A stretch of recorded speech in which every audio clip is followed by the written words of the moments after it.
आज हम स्टार्ट करेंगे इलेक्ट्रिसिटी चैप्टर क्लास 10 का और इसका पार्ट 1 हम लोग देख चुके हैं।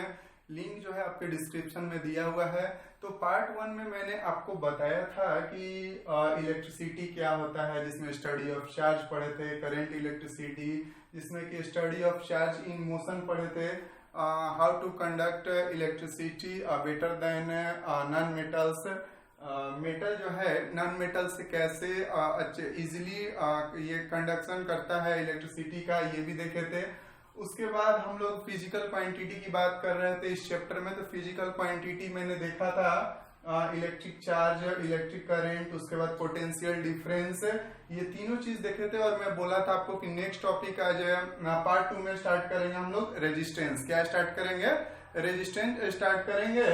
उसके पहले मैं बोला था कि 2-4 पॉइंट में आपको बता दूंगा। तो उस दिन मैंने बताया था कि how do metals conduct electricity, metals जो होता है इलेक्ट्रिसिटी कंडक्ट कैसे करता है, तो मैंने चीज आपको बता दिया था। नेक्स्ट में जो इसमें हम लोग जानेंगे बिना टाइम वेस्ट किए कि सीरीज और पैरेलल क्या होता है, आखिर कनेक्शन किस प्रकार से होता है। तो कनेक्शन 2 टाइप से होते हैं इसमें, वायर कनेक्शन में 2 ही टाइप से होते हैं। तो एक होता है सीरीज में और दूसरा होता है पैरेलल में। किस किस टाइप में होता है बोलिए आप लोग मेरे साथ।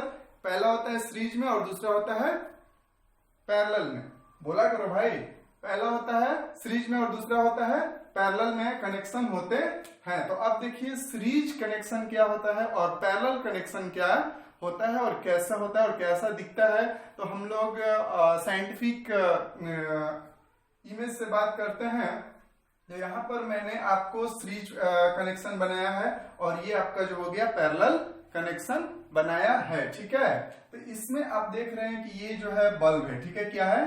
बल्ब है, जिसको मैंने एक ही लाइन में ऐड किया है, कनेक्ट किया है। तो इसको हम लोग क्या बोलेंगे? सीरीज में कनेक्ट है। और यहाँ पर आप देख रहे हैं कि इस बल्ब को हम लोग पैरेलली एक दूसरे से पैरेलल कनेक्शन किया है। तो इसको हम लोग क्या बोलेंगे? Parallel connection. इसको बोलेंगे सीरीज कनेक्शन और इसको बोलेंगे पैरेलल कनेक्शन, ठीक है। तो आप यहाँ पर देख लिए, इस इमेज को देखकर आपको समझ में भी आ रहा होगा कि किस तरह से कनेक्शन हो रहा है सीरीज और पैरेलल। नेक्स्ट जब हम बात करते हैं कि एमीमीटर और वोल्ट मीटर का, समझ गए कि नहीं? तो एमीमीटर जो होता है, एमीटर्स को हम लोग सीरीज में ही मेजर करते हैं और वोल्ट मीटर से हम लोग पैरेलल में ही यूज करते हैं, समझ गए कि नहीं? वोल्ट मीटर को हम लोग पैरेलल वाले कनेक्शन को मेजर करते हैं और एमीटर को जो है हम लोग इसमें ऐड करते हैं, सीरीज वाले में ऐड करके मेजर करते हैं। तो अब मैं आपको बताता हूं कि इलेक्ट्रिक करंट में आपको जो बताया था, तो इलेक्ट्रिक करंट को मेजर करने के लिए एमीटर का इस्तेमाल करते हैं और पोटेंशियल डिफरेंस को मेजर करने के लिए हम लोग वोल्ट मीटर का इस्तेमाल करते हैं। मैंने आपको पार्ट 1 में बताया था। ये क्या बोला था मैं? इलेक्ट्रिक करंट को एमीटर से मेजर करते हैं और पोटेंशियल डिफरेंस को किससे मेजर करते हैं? वोल्ट मीटर से मेजर करते हैं। तो अब हम लोग देखते हैं कि एमीमीटर को किस तरह से सीरीज वाले कनेक्शन में लगाएंगे। तो देखिए, मान लीजिए ये आपका एक सीरीज कनेक्शन है, इसमें कितना करंट फ्लो हो रहा है। तो करंट किस तरह से फ्लो होता है? पॉजिटिव टू निगेटिव, समझ गए कि नहीं? पॉजिटिव से हमेशा निगेटिव की ओर जो है आपका करंट फ्लो होता है, हायर टू लोअर, समझ गए कि नहीं? तो अब मान लीजिए यहां पर जो है, इसको हम हटा देते हैं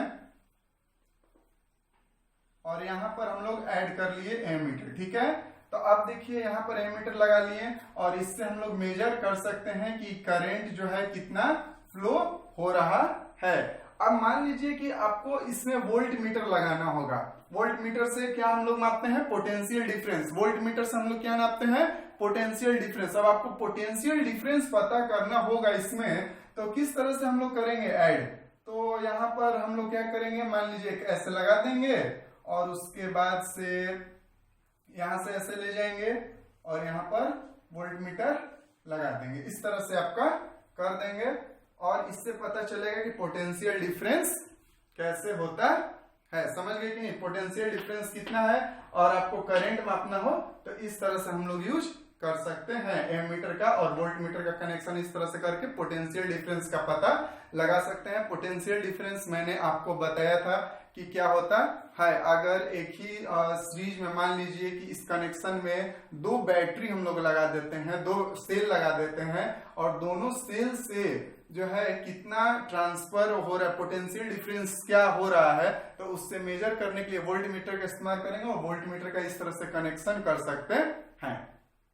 अपना नेक्स्ट टॉपिक पर आते हैं। नेक्स्ट टॉपिक हमारा क्या था, रेजिस्टेंस। रेजिस्टेंस को हम लोग आर से रिप्रेजेंट करते हैं और इसका जो ऐसा यूनिट होता है ओम होता है, ठीक है, जिसका सिंबल आप यहाँ पर दिया हुआ है, ठीक है। तो रेजिस्टेंस का मतलब ही होता है ऑपोजिशन टू करेंट। रेजिस्टेंस का मतलब क्या होता है, ऑपोजिशन टू करेंट। समझ गए कि नहीं? अगर करंट फ्लो हो रहा है और वहां पर रेजिस्टेंस लगेगा तो करंट जो होगा वहां पर कम होने लगेगा। तो जितना ज्यादा रेजिस्टेंस होगा उतना जो करंट आपका फ्लो होगा वो कम होने लगेगा। समझ गए कि? इसीलिए इसको क्या बोला गया है, resistance means to opposition to current. समझ गए? तो रेजिस्टेंस जब आपको जानना है तो उसके पहले हम लोग थोड़ा सा ओम्स लॉ की बात कर लेते हैं। तो ओम्स लॉ का मतलब होता है, तो यहाँ पर देखिए आपको मैंने एक सर्किट बना रखा है। सर्किट में मैं यहाँ पर आपको एक क्या सेल लगाया हूँ, ठीक है। यहाँ पर मैंने एक सेल लगा दिया है इस सर्किट में और ये सेल क्या कर रहा है कि करंट फ्लो करवा रहा है। क्या करवा रहा है आपको, ये सेल जो है आपको यहाँ पर करंट फ्लो करवा रहा है, ठीक है।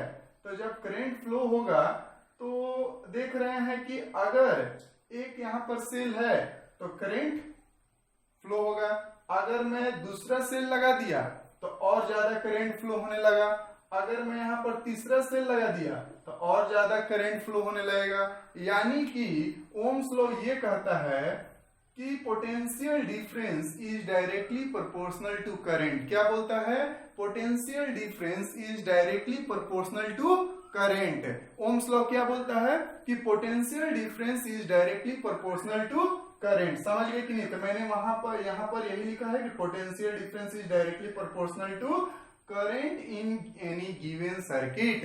इन any given circuit Ohm's law क्या बोलता है, फिर से हम लोग बात करेंगे कि potential difference is directly proportional to current in any given circuit, ठीक है।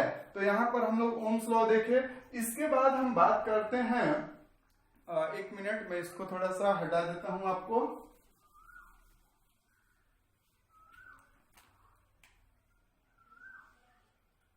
तो आइए एक बात करते हैं, हम लोग यहाँ एक सर्किट ले, मान लीजिए एक वायर ले लेते हैं। और रेजिस्टेंस कैसे क्या होता है, कैसे वायर कनेक्शन में होता है, कैसे करंट फ्लो को रोकता है, तो हम लोग थोड़ा सा इसका बात करते हैं। मान लीजिए हम लोग एक यहाँ पर वायर ले लिए, क्या ले लिए हैं, एक वायर ले लिए हैं जिसमें कोई बैटरी नहीं लगा है। मान लीजिए कि अभी यहाँ पर कोई बैटरी नहीं है, ठीक है, कोई बैटरी नहीं है और ये यहाँ पर एक वायर है। अब वायर में जो इलेक्ट्रॉन्स हैं ये क्या करेंगे, जब इनके ऊपर कोई पोटेंशियल डिफरेंस नहीं लग रहा है तो ये बेचारे इलेक्ट्रॉन क्या करेंगे, इनका मूवमेंट कैसा होगा, तो इनका मूवमेंट जो होगा रैंडमली होगा। रैंडमली बोलने का मतलब कि कोई इधर जाएगा, कोई इधर जाएगा, कोई नीचे जाएगा, कोई इधर जाएगा, मतलब कि इनका कोई डायरेक्शन फिक्स नहीं है। ये जिधर मन उधर अपना डायरेक्शन बदलते रहेंगे, रैंडम किधर भी डायरेक्शन अपने चेंज कर लेंगे, कोई इनका आता पता नहीं है। लेकिन जैसे ही इसमें हम लोग एक सेल ऐड कर लेते हैं उसके बाद क्या होगा, देखिए इधर पॉजिटिव चार्ज है, इधर निगेटिव है, ठीक है। इधर से जैसे ही फ्लो हुआ तो ये पॉजिटिव चार्ज क्या करेगा, जो भी निगेटिव होंगे उनको अपनी तरफ अट्रैक्ट कर लेगा। क्या करेगा, जो भी निगेटिव होंगे उनको अपनी तरफ अट्रैक्ट करेगा और ये निगेटिव क्या करेगा, जो भी निगेटिव चार्ज है उनको इधर रिपेल करेगा। क्या करेगा, रिपेल करेगा और इधर इनको पुश करेगा। तो इस तरह से फ्लो होने लगा करंट। समझ गए कि नहीं, निगेटिव टू पॉजिटिव, क्या होने लगा, निगेटिव टू पॉजिटिव, ठीक है। इतनी बातें आपको समझ में आई कि नहीं? अब देखिए क्या है कि ये इलेक्ट्रॉन्स हैं, तो इलेक्ट्रॉन के साथ साथ यहाँ पर एटम्स भी तो है, इसमें क्या है, एटम्स भी हैं, इलेक्ट्रॉन्स तो हैं ही, लेकिन इस वायर में एटम्स भी प्रेजेंट हैं। तो जब ये इलेक्ट्रॉन्स आगे की ओर मूव करेगा तो किससे जाके टकराएगा, कुछ इलेक्ट्रॉन्स जो होंगे एटम से टकराएंगे। किससे टकराएंगे, एटम से उसमें टकराएंगे। कुछ इलेक्ट्रॉन्स जो होंगे जब मूव करेंगे निगेटिव से पॉजिटिव की ओर तो एटम्स जो होंगे उनसे क्या करेंगे, टकराएंगे। तो जब टकराएंगे तो क्या होगा, उनकी स्पीड जो होगी स्लो हो जाएगी। क्या हो जाएगी, स्पीड जो होगा स्लो होगा। स्पीड स्लो होने का मतलब ये है कि करंट जो होगा, जितना उसका फ्लो ऑफ रेट था वो कम होने लगेगा। तो उसी को हम लोग क्या बोलेंगे, रेजिस्टेंस। क्या बोलेंगे यहाँ पर, रेजिस्टेंस। तो जैसे यहाँ पर लिखा हुआ था ओम्स लॉ में, V is potential difference is directly proportional to current. इसको हम लोग जब चेंज करते हैं, ये हटाते हैं, तो यहाँ पर एक कांस्टेंट टर्म आ जाता है, V is equal to I R. समझ गए कि नहीं। और यह आर जो है रेजिस्टेंस है, और रेजिस्टेंस आपको समझ में आ गया कि किस तरह से होता है। अब देखिए इसमें जो है आई तो जो है करंट जो है डायरेक्टली किस पर है, डिपेंड, मतलब डायरेक्टली प्रोपोर्शनल किस पे है, पोटेंशियल डिफरेंस पे। यानी कि पोटेंशियल डिफरेंस बढ़ेगा तो यहाँ पर करंट जो है आपका बढ़ेगा। यानी जितना सेल हम लोग लगाएंगे तो करंट जो है उतना इंक्रीज करेगा। लेकिन 1/R यानी कि करंट जो है इनवर्सली प्रोपोर्शनल टू रेजिस्टेंस, यानी कि रेजिस्टेंस जितना बढ़ेगा करंट उतना कम होगा। अब आपको समझ में आया कि रेजिस्टेंस किस तरह से होता है और किस तरह से आपका करंट को जो है अपोज करता है, और इसको क्यों अपोजिशन टू करंट बोला जाता है। ठीक है, आपका ओम्स लॉ और इसमें आपका रेजिस्टेंस दोनों मैंने बता दिया। ये आपका सर्किट के थ्रू। नेक्स्ट टॉपिक हम लोग आते हैं हीट पर। किस पर आते हैं, हीट पर आते हैं। नेक्स्ट टॉपिक हम लोग तो हीट कैसे जनरेट होता है, कहां से आता है, उसका फॉर्मूला क्या होता है, हीट इज इक्वल टू क्या होता है, और इसी हीट में हम लोग जूल्स लॉ ऑफ हीटिंग भी पढ़ेंगे। तो अभी हम लोग देखते हैं कि हीट क्या होता है, कैसे आता है। तो देखिए मैं यहाँ पर एक वायर ले लिया हूँ। क्या ले लिया हूँ, मैं यहाँ पर एक वायर ले लिया हूँ। अब मैंने इसमें कोई भी बैटरी या सेल नहीं लगाया है, तो इसमें क्या होगा, कुछ नहीं होगा। तो यहाँ पर मैंने एक सेल लगाया मान लीजिए। तो सेल लगाने के बाद यहाँ पर जो है इलेक्ट्रॉन्स में मूवमेंट आया। किस में मूवमेंट आया, इलेक्ट्रॉन्स में मूवमेंट आया। तो जब मैंने यहाँ पर सेल लगाया तो किस में मूवमेंट आया, यहाँ पर आपको इलेक्ट्रॉन्स में मूवमेंट आया। और जब इलेक्ट्रॉन्स में मूवमेंट आता है तो ये किससे टकराएगा, कहीं ना कहीं एक एटम से जाके मान लीजिए कोई इलेक्ट्रॉन्स टकराता है। तो टकराने के बाद क्या होगा, जो उसकी काइनेटिक एनर्जी होगी वो लूज हो जाएगी। क्या होगा, उसकी जो काइनेटिक एनर्जी होगी वो लूज करेगी। तो इसमें क्या होगा, क्या रिलीज होगा, जब कोई एनर्जी लूज होती है तो वहां पर कुछ ना कुछ किसी न किसी फॉर्म में रिलीज होता है। तो bye loss of conservation of energy, bye loss of conservation of energy heating effect, यहाँ पर क्या होगा, हीट एनर्जी जो होगा रिलीज होगा। किसके फॉर्म में, किस एनर्जी के फॉर्म में रिलीज होगा, हीट एनर्जी के फॉर्म में रिलीज होगा। अगर काइनेटिक एनर्जी लूज होगी एटम से इलेक्ट्रॉन को टकराने से, तो यहाँ bye loss of conservation of energy heat energy जो होगा यहाँ पर रिलीज होगा। और इसी को हम लोग बोलते हैं heating effect of electric current. क्या बोलते हैं, heating effect of electric current. फिर से इसको देखिए, सीरीज को, यहाँ पर जो सर्किट है जुड़ा हुआ है, इसको देखते हैं कि यहाँ पर जैसे ही हम लोग कनेक्ट किए सेल से, तो जो है इलेक्ट्रॉन में मूवमेंट आया, और इलेक्ट्रॉन में मूवमेंट आने के बाद किसी न किसी एटम से ये जाकर टकराता है, और एटम से जब टकराएगा तो इसकी जो काइनेटिक एनर्जी होगी वो लूज करेगी। By loss of conservation of energy heat energy जो होगा रिलीज होगा, और इसी को बोलते हैं heating effect of electric current. क्या बोलते हैं इसको, heating effect of electric current. अब देखिए कि sir heat is equal to क्या होता है।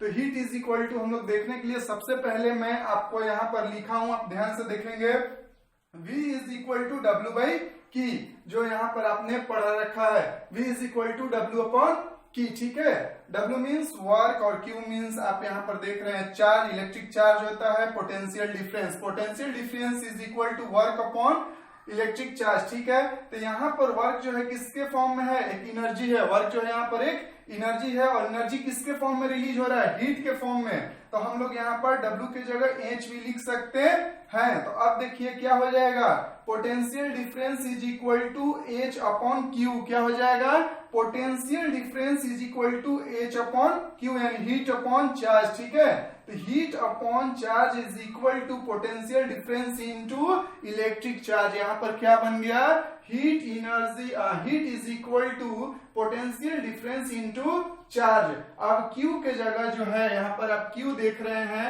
फर्स्ट वाले में आप देखिए यहाँ पर जो फर्स्ट फॉर्मूला है कि I is equal to Q upon T, तो Q इज इक्वल टू क्या लिख सकते हैं I T. Q is equal to क्या लिख सकते हैं हम लोग यहाँ पर आई टी। तो हीट इज इक्वल टू एक फर्स्ट फॉर्मूला बना, हीट इज इक्वल टू क्या बन गया potential difference into I T. समझ गए कि नहीं। अब बाई ओम्स लॉ के थ्रू जब आते हैं तो ओम्स लॉ का फॉर्मूला क्या है, V is equal to I are.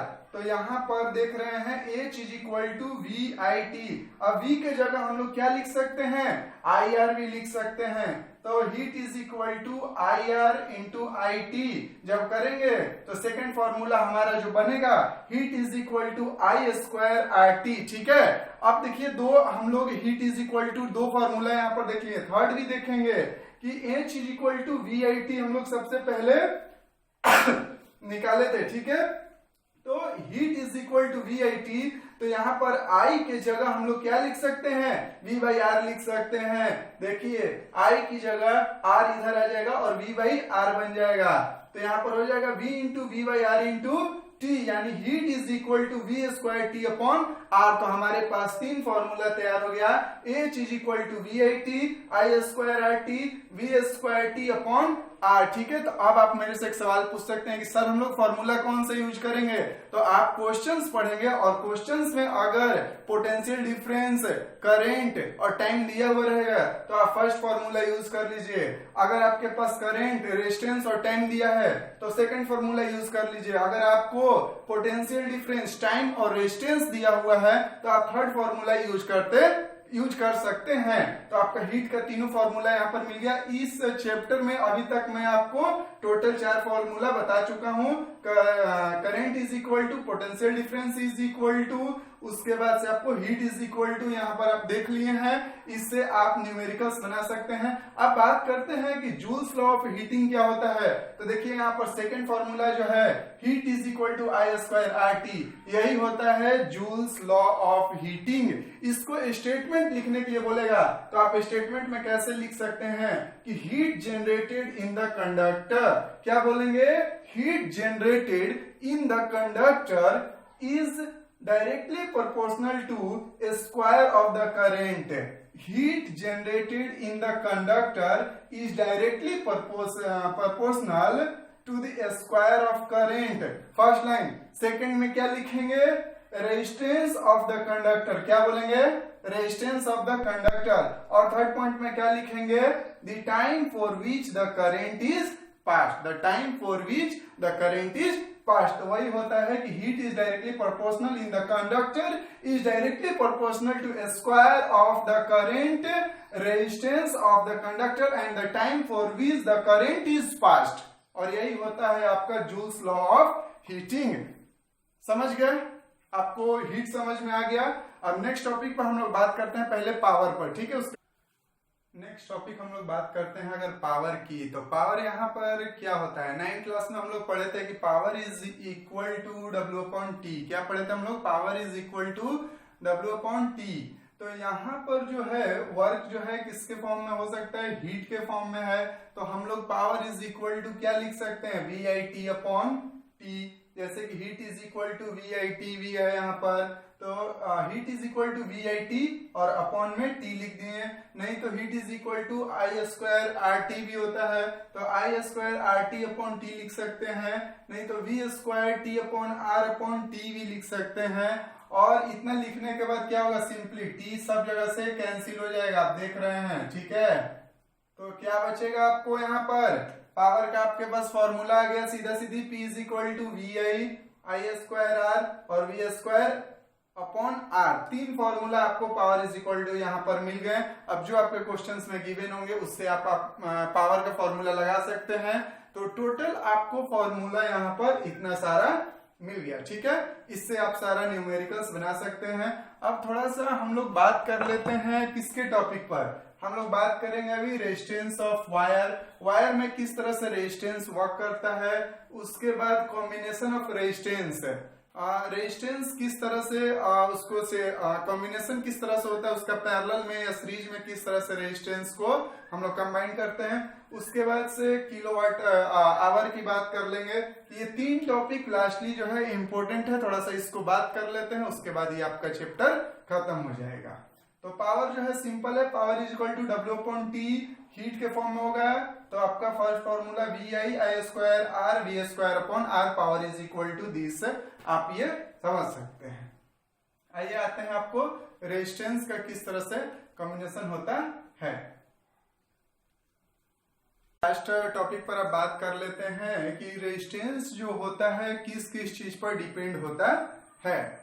Resistance कैसे चेंज होता है, या कम होता है या ज्यादा होता है, क्या किया जाएगा तो कम हो जाएगा, क्या क्या चीज पर डिपेंड करती है वायर पर, सारे चीज पर हम लोग जानेंगे कि रेजिस्टेंस कैसे होता है, क्या होता है। ठीक है, तो सपोज करते हैं कि हमने एक यहाँ पर वायर ले लिया है। क्या किया है, हमने एक यहाँ पर वायर ले लिया है। ध्यान से सुनिएगा इसको, ये वायर जो है इसमें रेजिस्टेंस कैसे उत्पन्न होता है। तो रेजिस्टेंस मान लीजिए कि यहाँ पर एक इलेक्ट्रॉन्स है जिसमें मूवमेंट हुआ, वो एटम से जाकर टकराया। क्या किया, एटम से जाकर टकराया। टकराने के बाद उसकी जो करंट थी, फ्लो ऑफ करंट, वो थोड़ा सा कम हो गई, तो इसी को बोलते हैं रेजिस्टेंस। समझ में आया कि नहीं।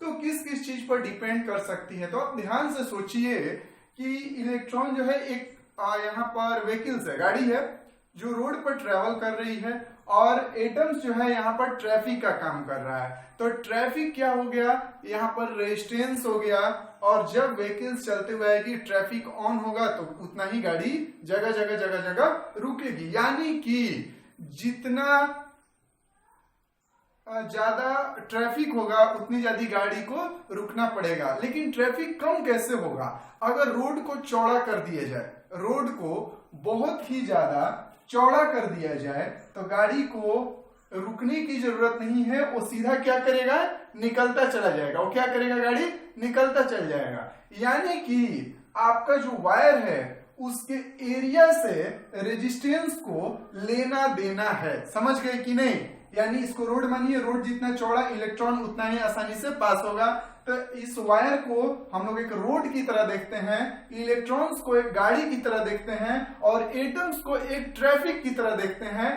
तो यहाँ पर हमको सबसे पहला पॉइंट क्या आया कि रेजिस्टेंस जो होता है एरिया पर डिपेंड करता है। यानी जितना ज्यादा एरिया होगा रेजिस्टेंस उतना कम होगा। यहाँ पर समझ में आया कि नहीं। अब सेकेंड पॉइंट हम लोग देखते हैं, रोड अगर लंबा हो तो क्या होगा। जितना ज्यादा लंबा रोड होगा उतनी ज्यादा ब्लॉक्स होगी, ट्रैफिक्स होंगे। समझ में आया कि नहीं। तो यहाँ पर क्या आया, सेकेंड, लेंथ अगर ज्यादा होगा उतना ही ज्यादा यहाँ पर रेजिस्टेंस भी होगा। समझ गए कि नहीं। लेंथ जितना ज्यादा होगा यहाँ पर रेजिस्टेंस भी उतना ही ज्यादा होगा। यानी कि क्या बना, मैथमेटिकली अगर लिखते हैं हम लोग, तो resistance is inversely proportional to area and resistance is directly proportional to length। समझ गए कि नहीं। इसको हम लोग ऐसे भी लिख सकते हैं कि resistance is directly proportional to L upon A। ठीक है, इसको मैथमेटिकली हम लोग यहाँ पर लिख लिए हैं। अगर थोड़ा सा देखिए इसको ध्यान से, इस प्रोपोर्शनलिटी को हम लोग इक्वल टू में चेंज करते हैं, तो resistance is equal to rho into L upon A आ जाता है। ये जो साइन है इसको हम लोग बोलते हैं रेसिस्टिविटी। क्या बोलेंगे, रेसिस्टिविटी बोलेंगे। समझ गए कि नहीं। और रेसिस्टिविटी जो होता है इसका एसआई यूनिट होता है ओम मीटर। रेसिस्टिविटी का एसआई यूनिट क्या होता है, ओम मीटर होता है। और रेसिस्टिविटी किस पे डिपेंड करता है, ये कहां से आता है, इसमें क्या होता है, तो रेसिस्टिविटी जो होता है, तीसरा पॉइंट, क्वालिटी ऑफ रोड यानी क्वालिटी ऑफ वायर के ऊपर डिपेंड करेगा कि जो वायर है वो कॉपर से बना है, आयरन से बना है, एल्युमिनियम से बना है, किस चीज से बना है उससे डिपेंड करता है रेसिस्टिविटी। समझ में आया आपको। यानी अब बात करते हैं कि रेसिस्टिविटी सर और रेजिस्टेंस में अंतर क्या है। तो रेजिस्टेंस जो होता है टोटल कॉम्बिनेशन उसमें होता है, यानी कि एरिया, लेंथ और वायर की क्वालिटी, तीनों चीज अगर देखेंगे तो रेजिस्टेंस वहां पर आएगा, लेकिन रेसिस्टिविटी में केवल क्वालिटी ऑफ वायर देखा जाता है। समझ गए कि नहीं? क्या देखा जाता है? क्वालिटी ऑफ वायर देखा जाता है रेसिस्टिविटी में, और रेजिस्टेंस में हम लोग टोटल चीज देखते हैं, एरिया देखते हैं, लेंथ देखते हैं एंड क्वालिटी भी देखा जाता है। समझ में आया आपको? यानी रेजिस्टेंस इज इक्वल टू, एक फॉर्मूला बन गया, रो इंटू एल अपॉन ए। समझ गए? रो एक जो है ग्रीक वर्ड है यहाँ पर। तो यहाँ पर हम लोग सीधा सीधी बात करेंगे कि रेसिस्टिविटी जो होता है रेजिस्टेंस के ऊपर डिपेंड नहीं है। यानी वो सीधा सीधी बोलता है कि अगर किसी वायर का क्वालिटी कॉपर है तो मेरा अपोज होगा इतना ही होगा। समझ गए कि नहीं? और रेजिस्टेंस जो होता है रेसिस्टिविटी के ऊपर डिपेंड करता है। तो आपको रेजिस्टिविटी समझ में आ गया होगा। और रेजिस्टेंस किस किस चीज पर डिपेंड करता है? एरिया, लेंथ और क्वालिटी, यानी तीनों चीज पर डिपेंड करता है रेजिस्टेंस। ठीक है, नेक्स्ट हम लोग बात कर लेते हैं कि रेजिस्टेंस यानी combination of resistance in series और पैरेलल और सीरीज में किस तरह से रेजिस्टेंस का जो है कॉम्बिनेशन होता है, ये बात कर लेते हैं। रेजिस्टेंस ऑफ वायर बात कर लिए। अब सीधा सीधी छोटा सा दो टॉपिक है, combination of resistance and kilowatt hour, दोनों को बात कर लेंगे। एक यहाँ पर हमें फॉर्मूला नया मिल गया। ठीक है, आते हैं नेक्स्ट, कॉम्बिनेशन ऑफ रेजिस्टेंस की बात कर लेते हैं, उसके बाद किलोवाट आवर की बात करेंगे। ये लास्ट टॉपिक है आपका, हम लोग देखते हैं किस तरह से।